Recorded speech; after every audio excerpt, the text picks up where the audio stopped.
Eccoci qua con mister Alessandro Gallina, ci avviamo alla pausa di questo campionato al Giro di Boa con una vittoria, abbiamo chiuso con 2 vittorie le ultime 2 partite, possiamo dire un 7 bello il suo percorso perché 4 vittorie e 3 pareggi, se l'aspettava? Bisogna sempre crederci, dopo sicuramente, magari a livello di pensiero, è giusto essere positivi, dopo si sa che la pratica è un altro discorso che il campo ci dà la risposta, per cui però insomma devo essere contento sicuramente, come penso la società e i ragazzi, per cui continueremo, lavoreremo, pensando anche dove eravamo un mese fa, per cui da fare un plauso a questi ragazzi per la determinazione e la volontà che ci hanno messo in questo periodo. Dicevo prima Andrea De Cecco, siamo a 22 punti, a 3 punti dalla zona playoff,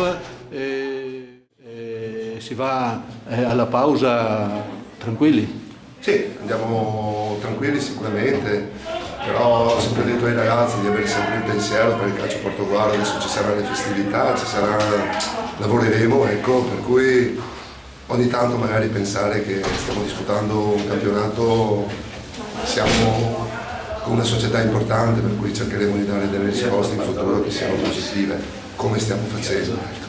Andando un attimo sulla partita, abbiamo vinto di misura, come si suol dire, con 1-0 con un bel gol di tacco, però abbiamo fatto lì la partita. Anche questo vuol dire carattere, insomma. Certo, ci siamo difesi, abbiamo trovato una buonissima squadra, una squadra che come qualità tecniche, come individualità, insomma, mi ha fatto una buonissima impressione, per cui sono 3 punti guadagnati contro una squadra forte, una squadra che farà un buonissimo campionato, ci credo. Ecco.